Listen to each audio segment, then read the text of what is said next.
હમણાં એક શેઠ અગાસીમાં ઉભા થાવ, એટલું શરીર જાડું, જેમ મોંઘવારી વધી છે ને એમ શરીર વધેલો, લુગડામાં નો હમાય એવું શરીર ના. અગાસીમાં ઉભેલા 5મા માળે ટેકો દઈને પાળીએ, અને બરાબર નીચે એક જણો નીકળ્યો, ઉપર જોઈને દાંત કાઢે. તો શેઠ નીચે જોઈને કેલા હું દાંત કાઢશો?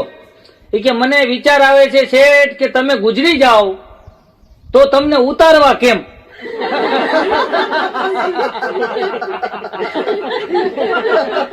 હજી એટલી વાત કરીને કે એનો ભાઈ એવો. શેઠ ક્યાં તારા ભાઈ ને સમજાય કે હજી હું સવારના પોરમાં ઉભો છું ને તારો ભાઈ એમ બોલે છે કે શેઠ તમે ગુજરી જાઓ તો ઉતારવા કેમ? કે એનો ભાઈ તો એને જેવો જ હોય.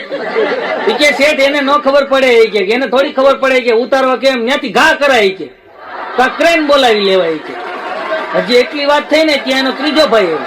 શેઠ ક્યાં તારો નાનો ભાઈ છે ને એ એમ કે છે કે શેઠ ગુજરી જાય તો ઉતારવા કેમ? આ એનથી મોટો એમ કે છે કે આ ક્રેન બોલાવી લેવાય, ત્યાંથી ઉપરથી ઘા કરાય. તો ત્રીજો કે બે માં એક બુદ્ધિ નથી કે શેઠ એવું કાંઈ ન કરાય. એ બેન ખબર નથી પડતી, ઉપર કટકા કરીને હેઠે ઉતારાય.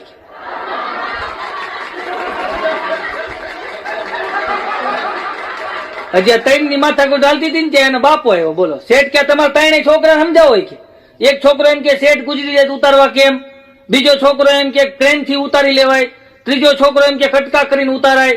એના બાપા કે જવા દો ને શેઠ, મારા 3 દીકરા કાંઈ કાઢી લેવા નથી. કોક એક હારો આપે ને તો 3 આપી દેવા. 3 માંથી એક બુદ્ધિ જ નથી. એને એટલી ખબર ન પડે હેઠે ન ઉતારાય ને દેન ક્રિયા કરી નાખાય.